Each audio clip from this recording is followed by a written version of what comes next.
Chef Stein convida.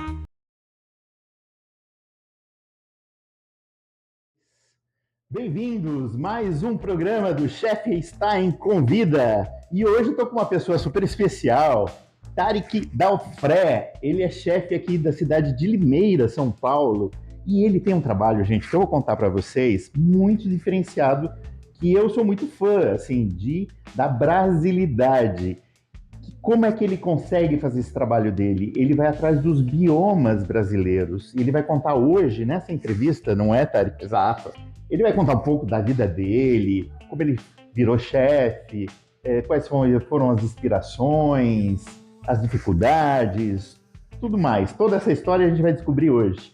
Mas o perfil do nosso programa de hoje, o assunto do nosso programa de hoje é a biodiversidade brasileira na gastronomia e a criatividade, né? Porque você tem que ser muito criativo, né? Para trazer Exato. todos esses aromas, sabores desses exemplos. Se a gente pegar a floresta amazônica com a Mata Atlântica, né? Ou com o Pantanal, são características muito diferenciadas, muito diferentes, com produtos muito diferentes. E a gente vai ver um pouquinho hoje aqui nesse programa. Então, bem-vindos a esse programa e vamos lá. Bora. Tariq, conta pra gente um pouquinho da sua vida. Quem é o Tariq? Vamos lá, um prazer enorme estar aqui, participando do programa, obrigado pelo convite. Meu nome é Tariq, né? Eu sou daqui, como você já falou, sou da cidade de Limeira, tenho 34 anos, sou chefe do Biomas, sou formado em gastronomia e é isso, gastronomia para mim é uma Você coisa... é formado por qual universidade, Tariq? Sou formado pela Embi Morumbi. Em Morumbi, onde eu já dei aula lá. Exato. Legal. A unidade qual? De São Paulo? São Paulo, exato. Bacana, legal. Paulista. E eu era gerente de banco, fui fazer gastronomia Uau! por hobby, né, no IGA, fiz IGA. Gente, gerente de banco para gastronomia é um salto Exatamente. gigantesco, né? Muito. Mas isso saiu como, assim? Conta pra gente. Eu tava no banco, eu queria um hobby a mais, sempre gostei de cozinhar um pouco, né? Mas você gostava do banco? Conta pra gente. Gostava bastante, eu sempre fui Da muito... rotina, daquela rotina diária de banco? Assim, porque como eu trabalhava em home office, eu era gerente do banco digital também, né? Então, assim, eu fazia tranquilo. o meu horário, então eu ia muito pra rua, tinha dia que eu ia pra outra cidade, porque o céu era o limite, eu podia abrir conta no Pará se eu quisesse. Então, caía pra minha carteira. Então era algo mais flexível, não era todo dia no mesmo lugar, fazendo a mesma coisa. Exato, e aí fui fazer gastronomia na pandemia. Na Porque pandemia, eu tava que no home legal. office, em casa, aí já comecei a sentir essa parada de, tipo, muito monótono ali, todo dia a mesma coisa. E eu falei, quero fazer um curso, e aí fui fazer o IGA, aí nisso eu já comecei a gostar bastante, comecei a pesquisar coisas sobre a profissão, e foi quando eu me apaixonei, falei, eu acho que é isso que eu quero seguir pra minha vida. Aí fui, pedi a conta do banco, fazia ADM na época também, tranquei ADM, finalizei IGA, daí eu fui fazer faculdade, trabalhando, tudo, e aí fui. E aí se lançou no mercado. Foi a melhor escolha da minha vida, assim, na verdade. E é um sonho realizado hoje? Nossa, totalmente. Desde quando eu tava já no IGA fazendo a escola, eu tinha um sonho de ter um restaurante. O Biomas é exatamente o que eu planejei de restaurante, uma coisa pequena, mais minimalista, para eu conseguir entregar o que eu proponho para as pessoas, né? Porque senão eu ia ter que, um restaurante maior, eu ia ter que ter uma equipe muito grande, eu ia ter que ter uma estrutura surreal da cozinha, e hoje mão de obra não é muito fácil de achar, né? O ideal é que um bistrô a gente consegue dar mais personalidade, né? Exato. Trazer os seus sonhos, suas ideias e fazer essa gestão das pessoas, da experiência do cliente. Sim. Conseguir fazer essa Consigo gestão, ficar mais perto, ele sai da cozinha aqui, já tô no salão. E é bem legal, porque esse programa, bastante pessoas que assistem ou são alunos de gastronomia, ou já são pessoas que já têm seu próprio estabelecimento de gastronomia, mas têm um interesse muito grande. E algumas pessoas me mandam assim, recados tipo assim, dá dicas aí pra gente como é que monta um restaurante, como é que monta um bistrô, como é que monta um bar. E acho que é muito legal puxar esse assunto para nossa conversa, porque aqui tem muita gente aí que um dia tem o sonho de abrir algum negócio. Sim. Então, conta um pouquinho pra gente como é que foi essa trajetória de sair da universidade e chegar e construir isso e abrir um negócio, a porta aberta ao público. Foi fácil ou foi difícil? Eu acho que a minha experiência pode ser de muitas pessoas, né? A gastronomia, ela não é muito favorável às pessoas que não têm muita condição. Eu sempre falo isso porque uma faculdade de gastronomia é caro, uma faca média para você comprar é caro, uma faca média... Os insumos são caríssimos, né? R$600, uma faca média para você ter uma faca, você consiga trabalhar legal. Só um parênteses aqui que eu lembrei, na época professor de universidade, eu já passei pelo Senac, a Embi Brumbi, FAM, FAAP, Unif, entre outras. Mas quando eu fui aluno na universidade, aula de lagosta, a gente tinha lagosta à vontade para pegar e fazer. Aula de caviar, a gente tinha vários tipos de caviares. Depois, o tempo mudou tudo. Uma empresa grande comprou a universidade e virou negócio de dar lucro. E aí não tinha mais caviar, era tudo internet. Não tinha mais lagosta, era tudo internet, que você precisava entender na internet como funcionava. Então eu entendo como essas coisas do insumo são caras mesmo, né? Vinhos. Se quiser testar uma receita da sua casa. E eu lembro também um curso que eu fiz, eu não me recordo onde foi também, que eu fiz vários cursos. Aí na apostila era filé mignon, era frango, entendeu?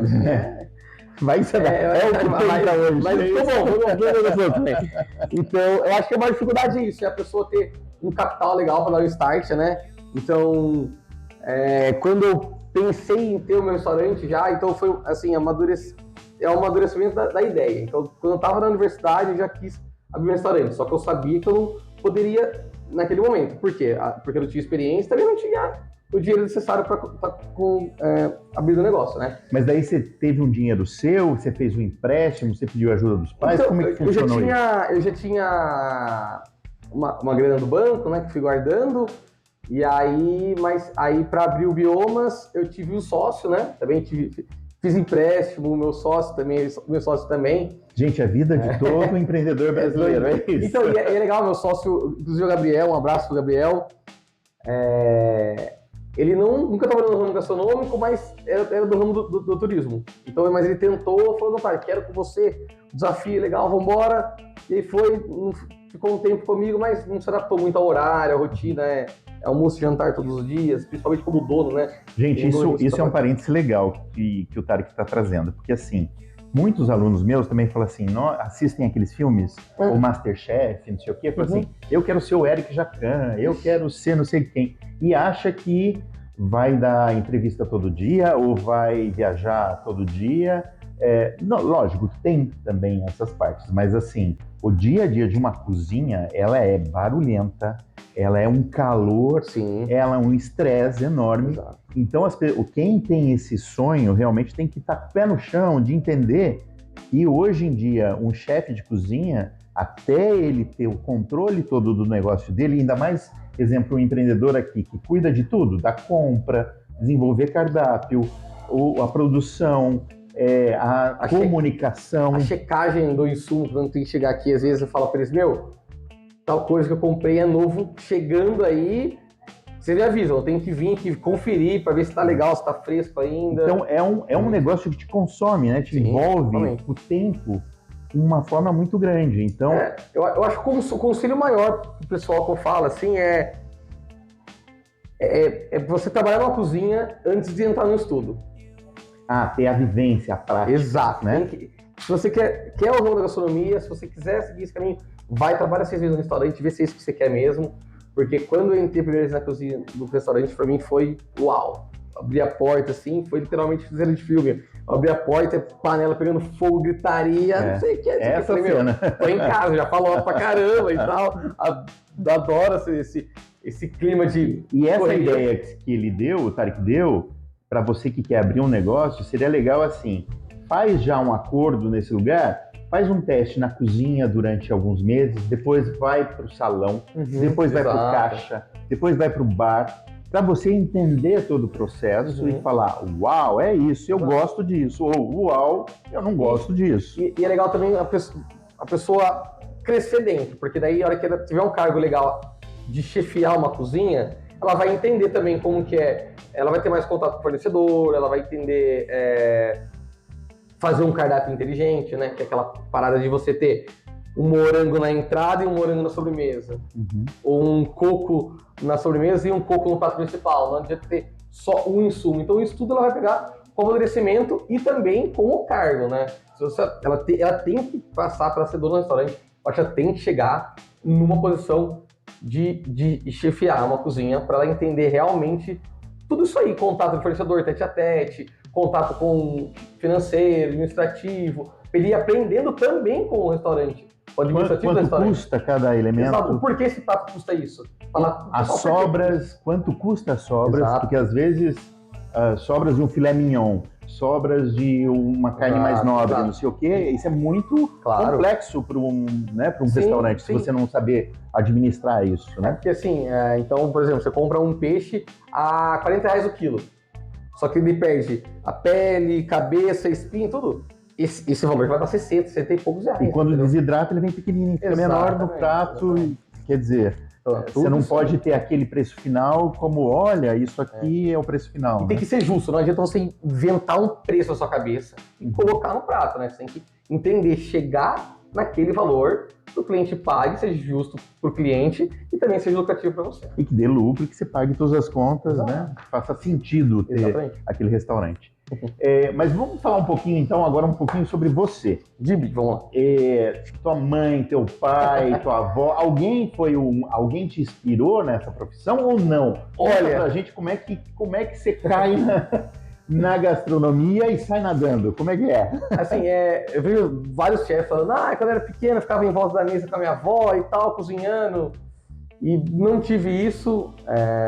Minha avó foi mãe solteira, aí minha mãe foi mãe solteira, então morava eu, minha avó, meu tio, que ele é super novo, ele tem 3 anos mais velho que eu só, e eu, né? Então nós éramos em 4, né? Então minha mãe trabalhava fora, minha avó trabalhava fora, ficava o dia inteiro na creche, né? Entrava de manhã, saía só à tarde, e à noite cozinhava lá o que tinha, também, assim, né? Um cachorro nas pitanga aqui, mas não era uma vida de luxo, né? Então, cozinhava às vezes que tinha, às vezes tinha mistura, às vezes não tinha. E é isso, a minha avó nunca foi uma vózona de cozinhar, eu até brinco, né, que minha avó quando cozinha de coisa diferente é nuggets, né, pra nós já era um banquetão. E minha mãe cozinha muito bem, a minha avó não gosta de cozinhar, por incrível que pareça, por isso minha história é diferente, minha mãe cozinha super bem, só que minha mãe também, como eu falei, não tinha frequência de cozinhar. Então assim, e por causa da minha mãe, eu comecei a cozinhar, porque quando eu trabalhava fora, eu fiquei mais velho, eu já não ficava o dia inteiro na creche. Então ela falava, Tarek, olha, eu deixei o arroz e o feijão pronto, chegando em casa você frita seu bife. Então a necessidade fez você ser criativo, ter a vivência, a experiência de uma cozinha, né? Exatamente. Daí, muitas vezes minha mãe também fala, filho, tô pedindo uma marmita pra você entregar, e minha mãe também trabalhava em banco, né? E aí, eu deixei pra você, só falta temperar a salada, aí eu via lá as coisas, combina, não, vou pôr mostarda, vou pôr limão, azeite e tal. E isso foi.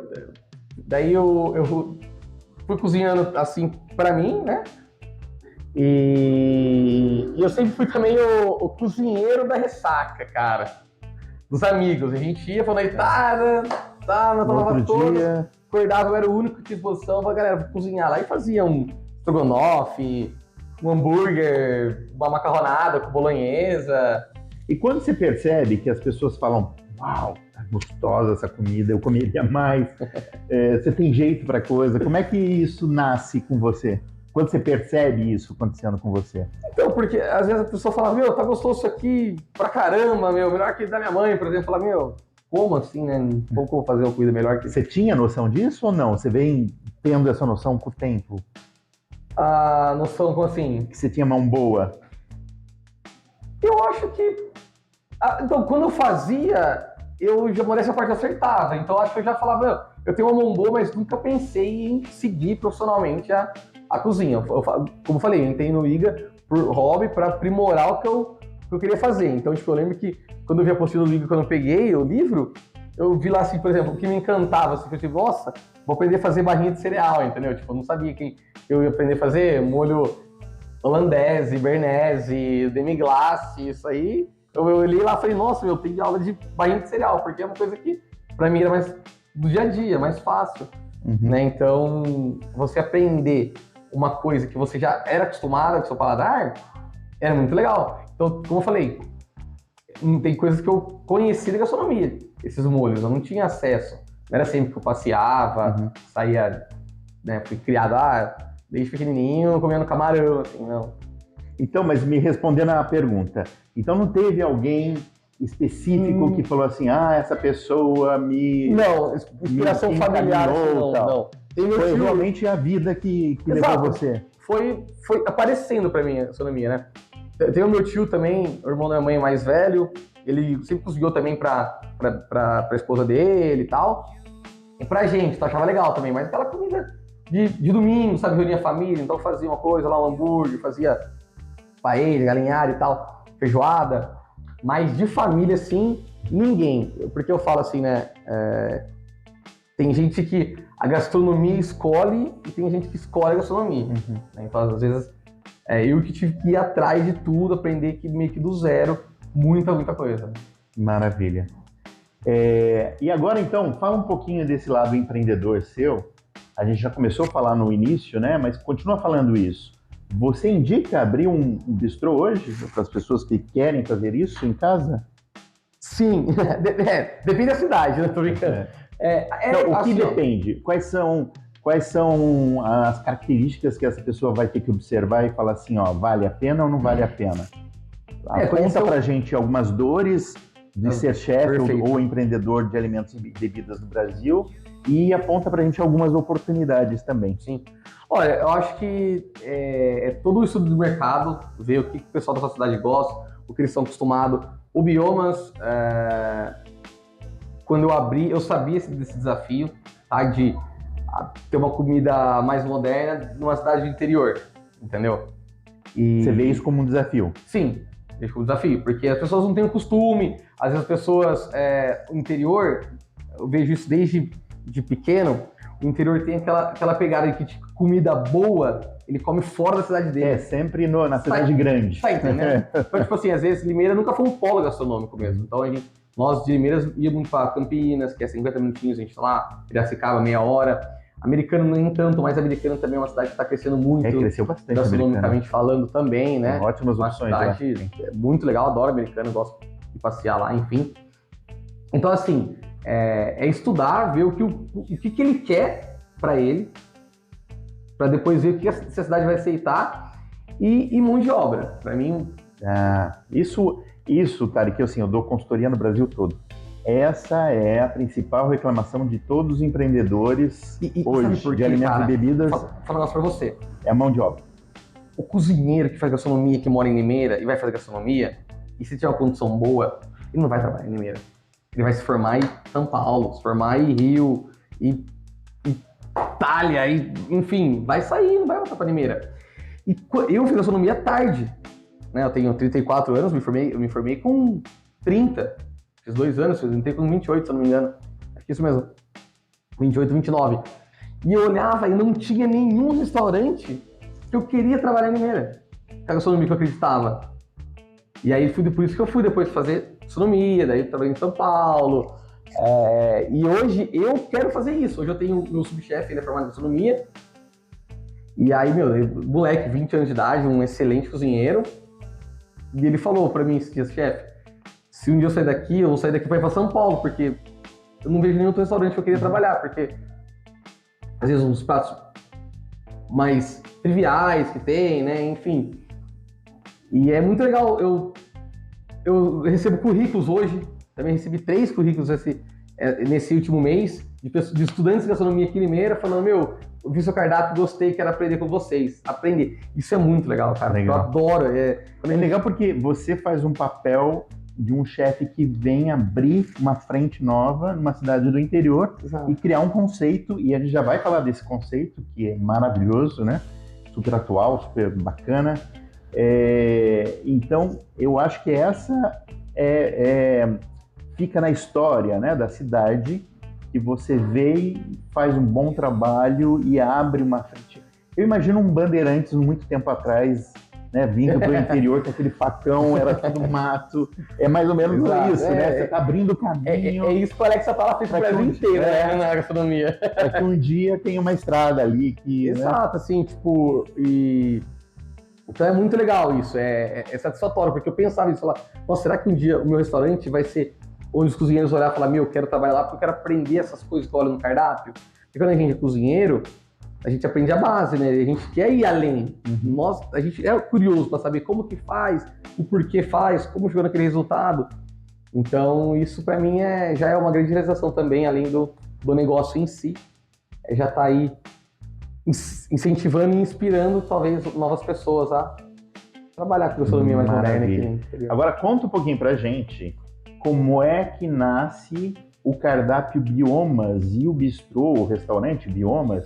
Como é que surge essa ideia dos biomas mesmo, né? Então, vamos falar um pouquinho sobre biomas, né, para as pessoas. Nós temos a Amazônia, um bioma, nós temos o Pantanal, Mata Atlântica, a Caatinga, Cerrado, enfim, 6 biomas. O Cerrado, né? Mata Atlântica e os Pampas. Pampas, exato, né? 6 biomas ao então todo. São 6 biomas brasileiros, uhum. E cada um, imagina, o que acontece no Pampas, gente, e o que acontece na Caatinga, são coisas completamente diferentes, né? De aromas, sabores, de plantas, de climas, de chuva, de sol, de vento, de mar ou de mata, de rio, Pantanal, alagado, são mundos completamente diferentes. Como é que você teve essa ideia de trazer esses universos brasileiros para a gastronomia? Conta um pouco pra gente como foi esse processo criativo com você. Olha, começou quando, voltando um pouco do assunto do empreendedorismo, começou com o estudo do mercado, né? Eu vejo que Limeira tem muita pegada italiana, onde você vai, os cardápios são repletos de risoto e massa. E eu entendo completamente, porque é bom pra caramba. Uhum. Uma massa bem feita, com molho bem feito, é espetacular, não precisa nem de acompanhamento de proteína, nada. É um queijo meio que a comida italiana tá no nosso DNA também, não, né? Nós somos muito italianos. Eu acho que, se eu não me engano, nós somos o segundo país mais italiano, perdendo para a própria Itália. Se vocês terem uma ideia, São Paulo, uma época da colonização, 80% da cidade só se falava italiano. Não se falava em português, só italiano. Então, a capital brasileira, a capital de São Paulo, uma época foi um território italiano completamente. Exato, então foram vindo para cá, pro interior, né? E todos saíram e foram para vários lugares, inclusive tudo para esse interior que trouxe toda essa ideia, né? Exato. E eu sempre vejo os outros chefes que não moram no estado de São Paulo falando, comida típica. Comecei a pensar, qual é a comida típica do interior de São Paulo? Frango assado com maionese, lasanha, macarronada, ou seja, uma pegada, né, italiana, uma lasanha, macarronada, polenta, né, polenta com frango. Na verdade, nós somos um caldeirão de tudo junto e misturado. Exato. Dessas influências culturais, que é o nosso Brasil, eu acho isso uma magia, né, Tari? Porque assim, eu viajo muito pelo mundo também, eu não sei se você tem essa oportunidade de viajar muito pelo mundo, de ver essas misturas culturais e gastronômicas acontecendo o brasileiro dentro do prato. Fazer muito bem isso, coisa que outro país não consegue fazer essa eles mistura. São muito certinhos. Não, a gente tem a criatividade, a gente tem até por muita falta, né? Eu acredito que o povo brasileiro desenvolveu essa criatividade pela necessidade, com certeza. Né? Com certeza. Então, esse caldeirão cultural de culturas mesmos, que a gente tem essa influência, isso é muito rico pra gente, né? Exatamente. E aí, essa que foi a ideia daí do Biomas. Falei, a gente aqui em Limeira não tem acesso aos insumos brasileiros, não à culinária brasileira. Porque a gente tem acesso a uma moqueca, nós temos acesso a um bobó, tudo bem que um arroz paraense, um pato um tucupi é um pouco mais difícil que em Limeira, se encontrar. Mas se encontra um angu, entendeu? Um baião de dois, um tutu de feijão. Você vai falando de regiões, Minas, Nordeste, Norte, Carreteiro, né, do Sul. Enfim, isso a gente tem, né? Aí depois paella e tal. E aí tem um vídeo no Biomas que eu falo, as pessoas aqui de Limeira conhecem o carbonara, mas não conhecem o tucupi, que estava aqui antes dos portugueses chegarem, quando isso aqui literalmente era tudo mato, né?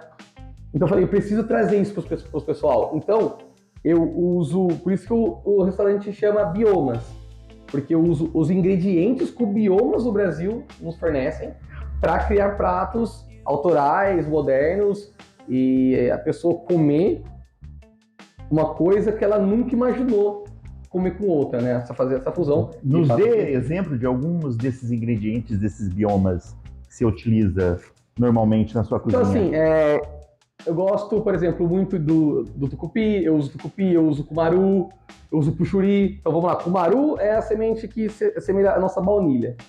Baunilha. A baunilha mesmo, é isso. O cumaru é delicioso, uma semente. E o puxuri, que é uma semente também lá da Amazônia, que a gente pode usar no lugar da noz moscada, entendeu? Eu tinha gente no passado, lembra? Se não me engano, acho que a Holanda vendeu... não, é Nova York, que a Holanda teve uma troca com de um lugar que só tinha noz moscada por Nova York, um negócio assim.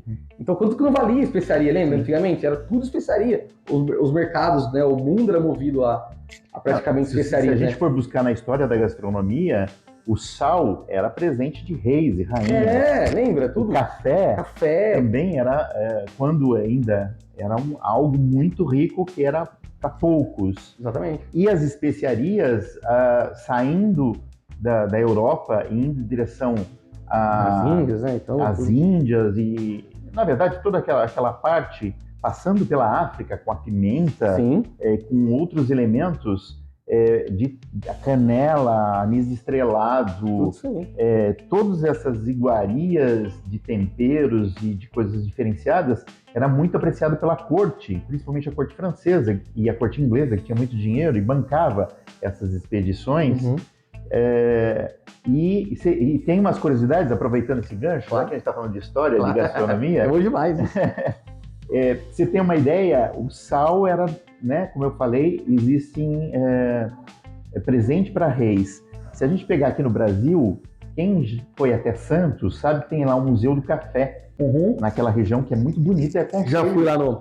Aconselho a todo mundo conhecer, legal, que é muito bonito, a arquitetura é linda, a história é linda, e o museu é bacana de visitar e tudo mais. E naquela região era onde chegavam as encomendas de Portugal, né, da colônia, do rei, e se chegava o sal por ali. E o brasileiro não podia ir até o mar e salgar e pegar do mar, porque era proibido por lei pela corte, porque tinha que comprar do rei. Exato. Então você vai uma quadra ali do Museu do Café, você tem vários galpões que ficavam naquela rua, que era a Rua do Sal.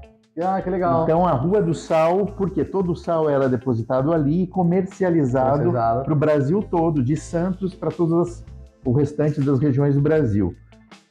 A pimenta, uma época, ela vale mais do que o ouro. Por quê?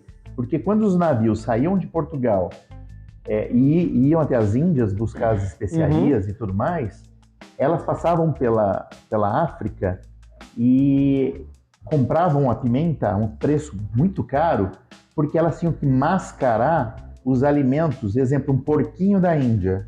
Um porquinho da Índia, eles traziam, um porquinho morreu. O que eles faziam? Enchiam de pimentas e tudo mais, defumavam aquela carne e traziam para a corte europeia e ofereciam isso. Então essa pimenta era um sistema de conservação do alimento. Então na história a gente vai ter vários alimentos que cumprem esse papel. Você falou, né? Legal. As marinadas também foram criadas para esconder o cheiro, o aroma, né, do apodrecimento, falar o português, claro, né? Por isso que existe a marinada. Tinha geladeira, né? Geladeira, começou a estragar. Elétrica, taca tudo que você tem aí, deixa marinando para mascarar o cheiro. Olha, se a gente pensar naquela época, né, que a gente tem que pensar, porque não tinha energia elétrica, não tinha geladeira, então era ou defumação, ou salgar, tipo bacalhau, né? A defumação, como a gente faz até hoje,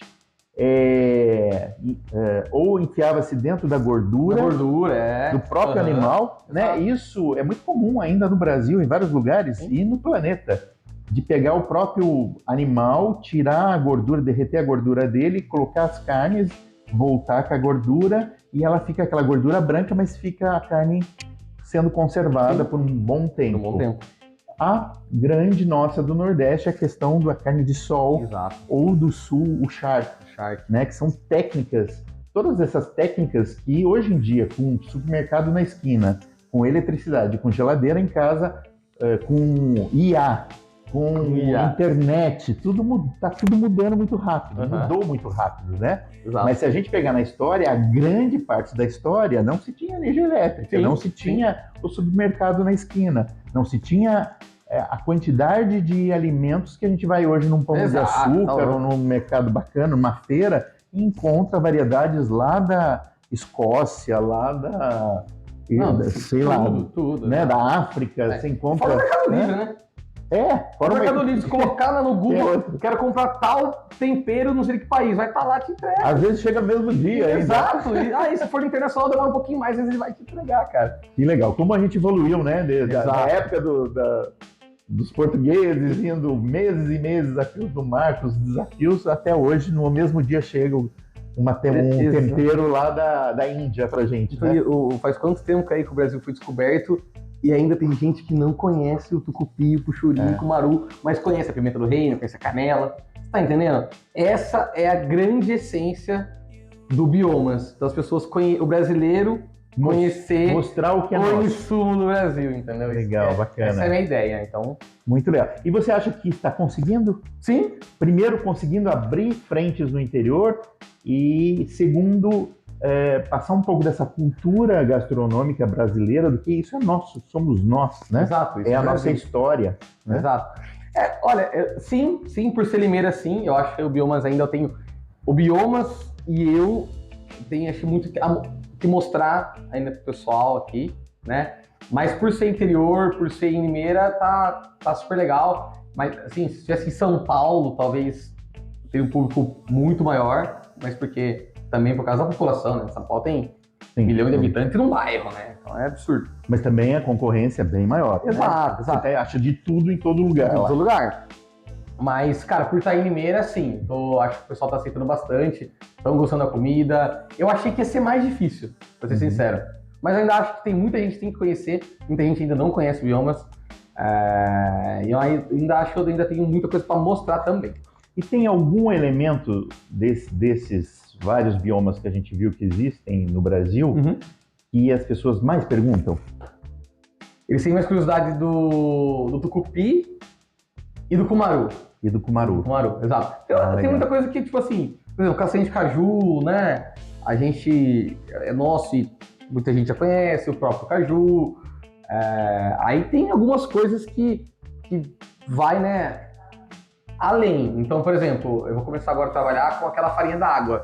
Muita gente não conhece também aqui, que é feita de mandioca, porque mandioca também é uma base do Brasil gigantesca, né? Sim, porque... é a base, dos pilares da gastronomia do índio é a mandioca. Exatamente. Até de alimentação. E no caso a mandioca brava que vem as farinhas, né? Sim, ela precisa ser fermentada, uma série de coisas. Tem toda uma técnica aí. Imagina, Tarik, muita gente já morreu comendo essa mandioca porque não sabia como processar. E até a maniçoba, né? Eu fico imaginando, mas a gente tem que cozinhar por 7 dias. Imagina, a primeira pessoa foi lá, comeu, morreu. Quem vai sentar no segundo dia? Muita gente ali morreu. E aí a pessoa no 7º dia aqui, ó. Aí o que é 7, né? Então, assim, eu brinco isso, mas obviamente eu não sei se foi assim, né? Mas como que pode, assim, o que a gente tá falando também, a adaptação e a necessidade. Talvez, isso a gente não pode falar com tanta propriedade, mas talvez as pessoas insistiram num produto que era venenoso para tirar o veneno porque precisavam comer. Né? Só tinha aquilo às vezes. Às vezes ele estava perto, estava na mata, o índio não precisava entrar mata dentro. Ou então correr risco realmente para se alimentar. É tão milenar essa questão que isso vai passando de uma geração para outra e elas vão tentando melhorar.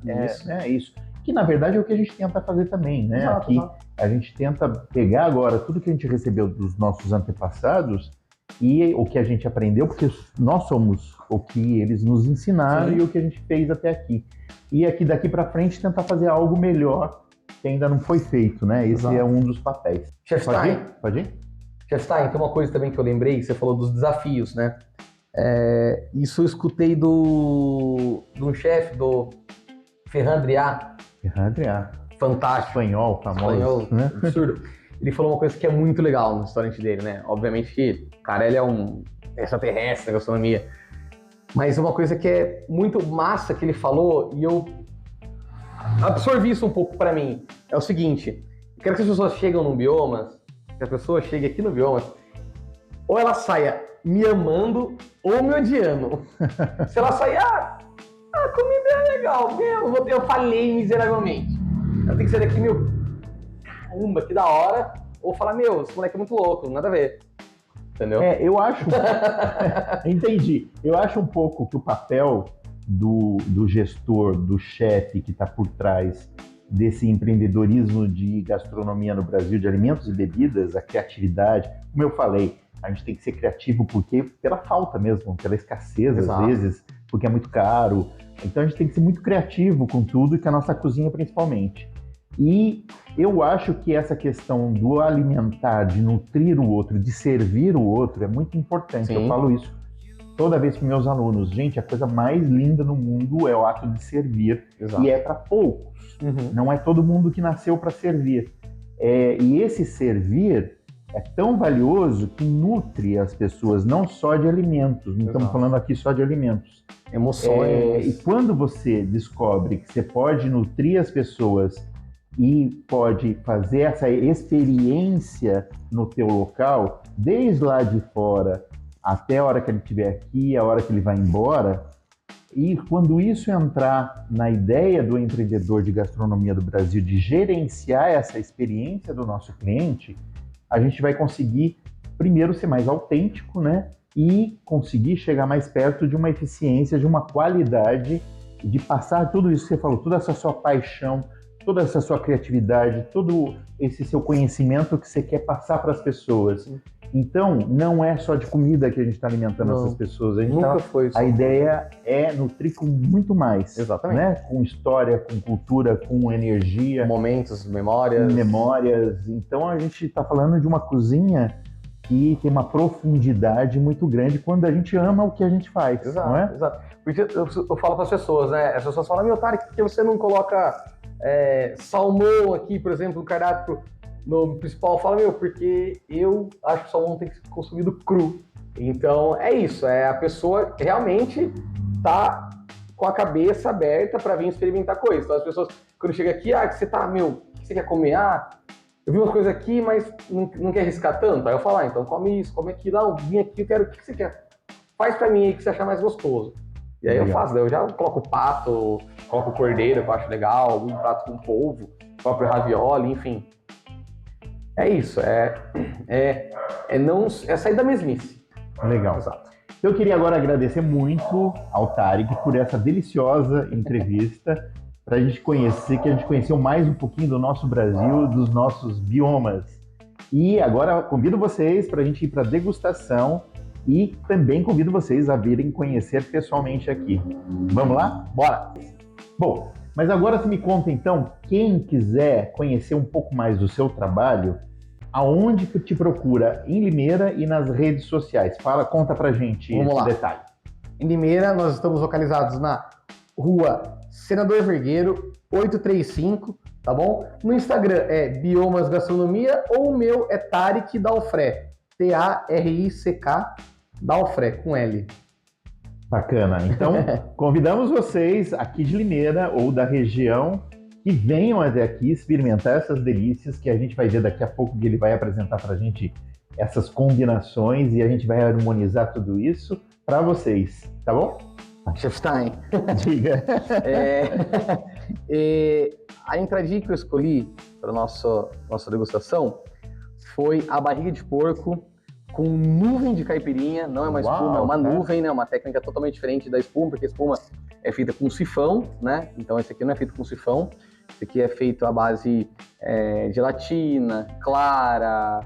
Que cria uma estrutura para essa nuvem. Uma estrutura aí, albumina, tudo uma gastronomia molecular, né? Tá. E aí, então, embaixo da nuvem, então, na verdade, essa nuvenzinha aqui, ela é de limão e embaixo dela eu faço um gel de pinga.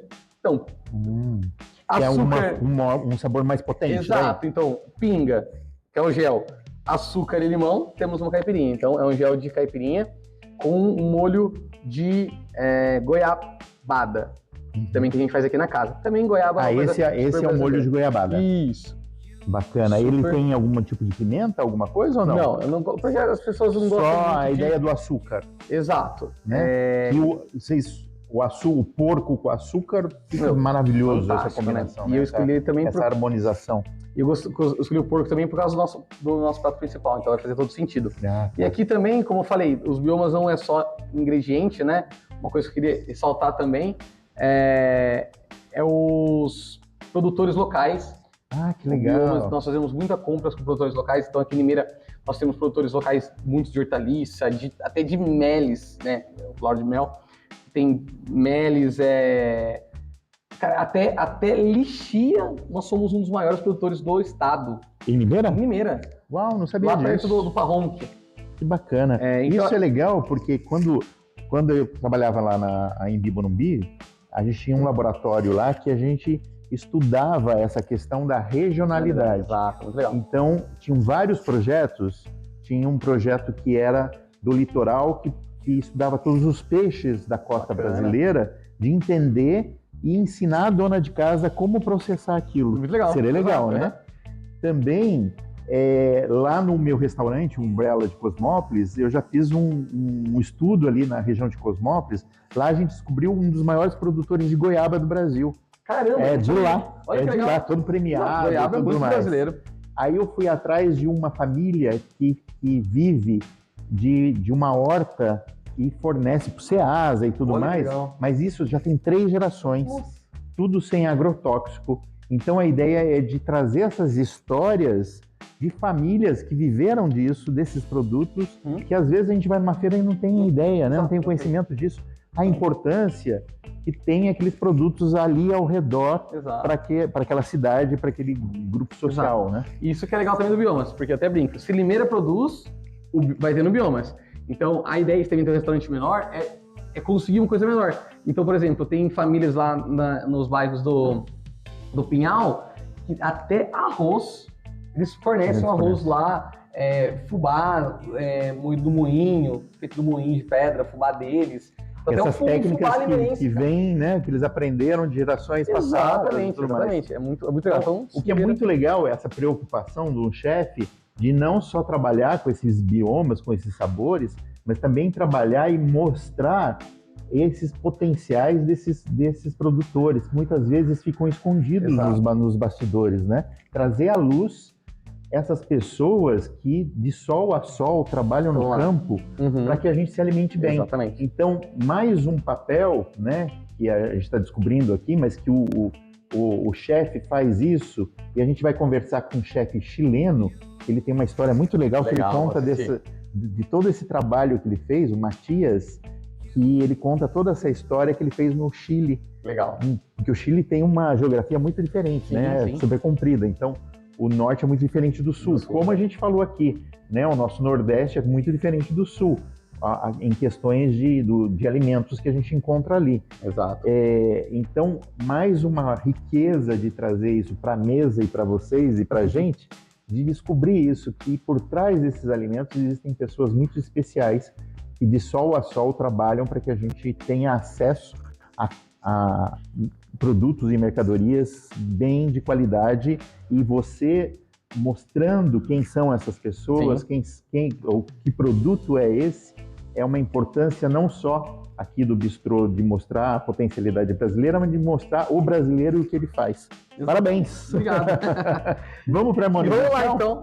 Então, quando você me falou desse prato, da barriga do porco, com a goiabada e com essa nuvem especial, eu fui na tua carta de vinhos e eu descobri um Cabernet Sauvignon jovem. Por que eu fiz essa escolha, Tarek? Porque o Cabernet Sauvignon jovem, ele é rico em aromas, em frutas negras que vão combinar com a carne do porco. Perfeito. Ela vai se harmonizar super bem.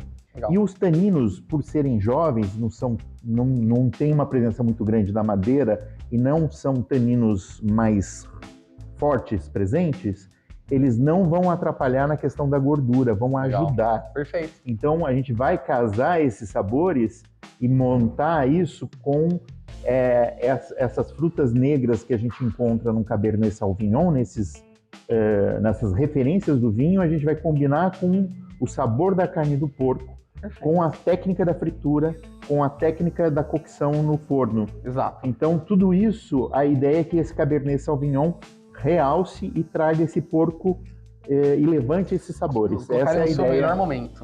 dessa harmonização. Então, vamos lá, me ajuda Bora. essa harmonização? Agora. Vou fazer um brinde. Saúde. Brinde para vocês.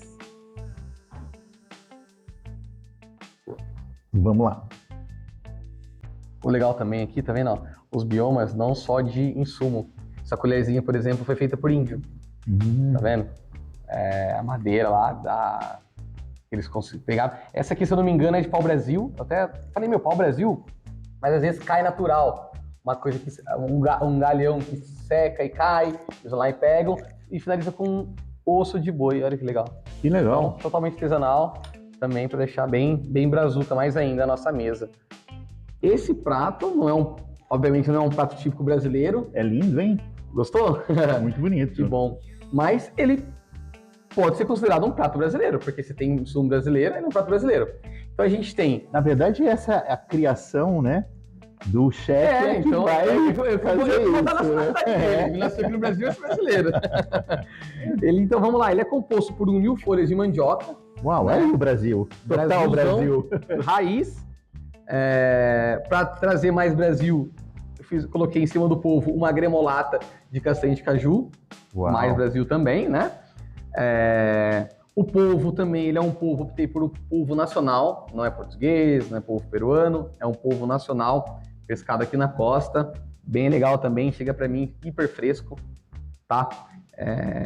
Isso é legal dos fornecedores também, porque aqui em Limeira, ralei para achar ele, porque só tinha acesso a polvo congelado, e se vem fresco, excelente. Ele é cozido também em sous vide, uma cocção mais moderna também, para deixar o polvo mais macio, aí finalizado da frigideira, a saltese, para trazer uma reação de Maillard e elevar o sabor do polvo, tá bom? Maravilha, todos os açúcares envolvidos aí, né, e os sabores.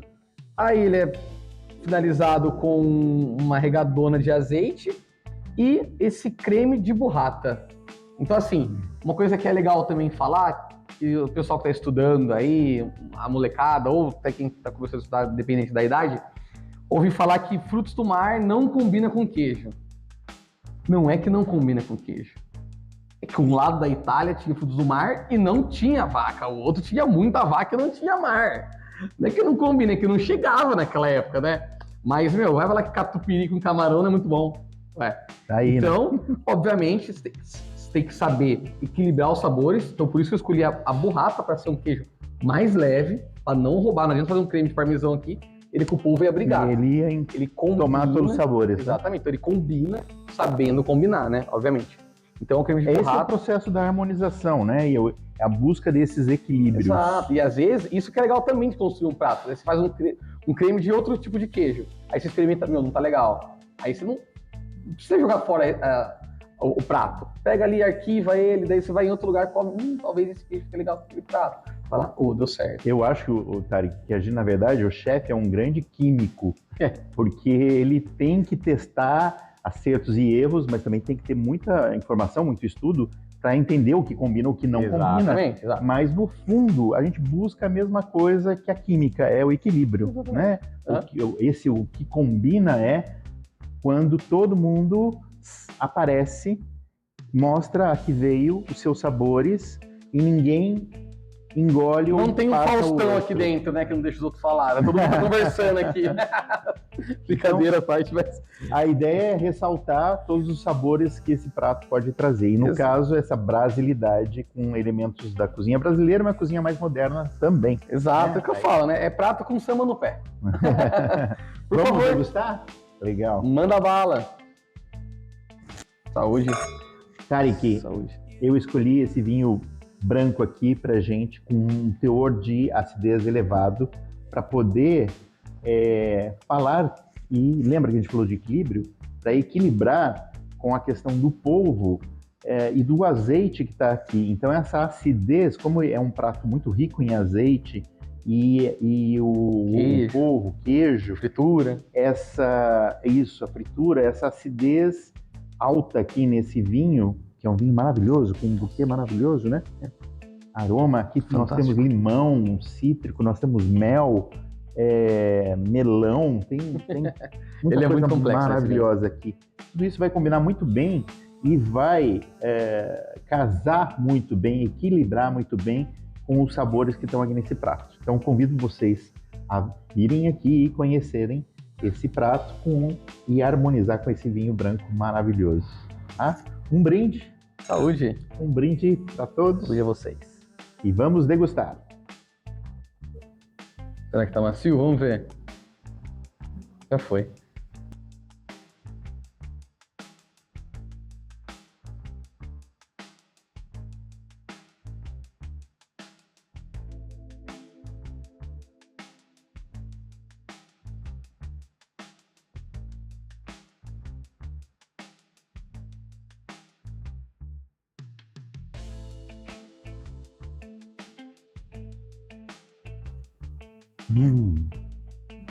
Delicioso. My turn. Ó, extremamente macio. Pega um pouquinho de tudo aqui.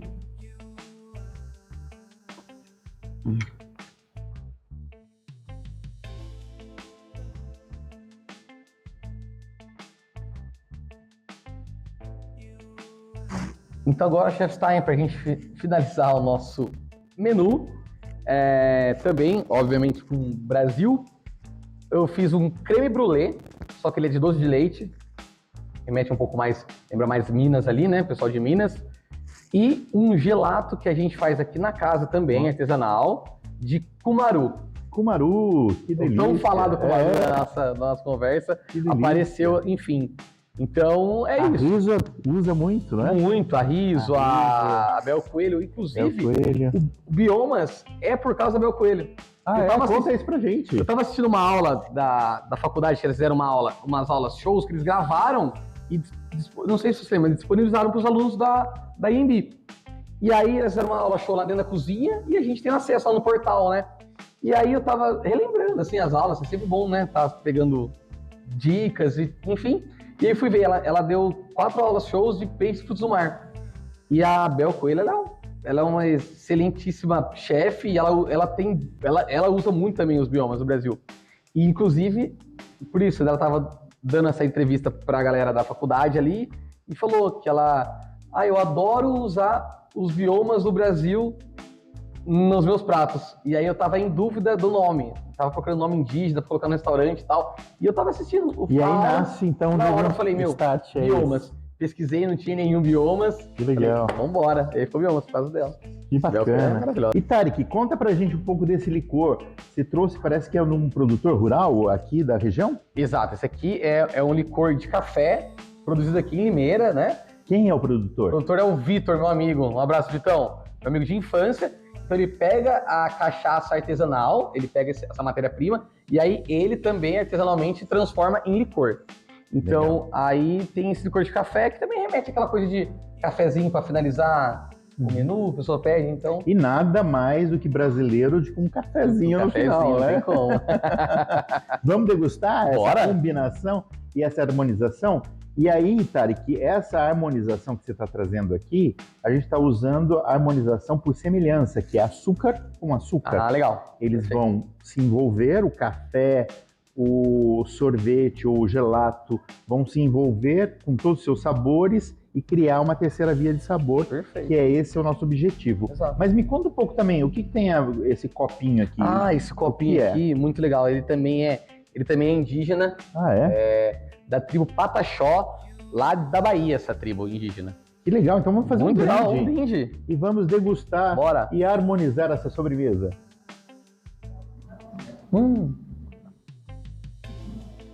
Ó o crocantinho.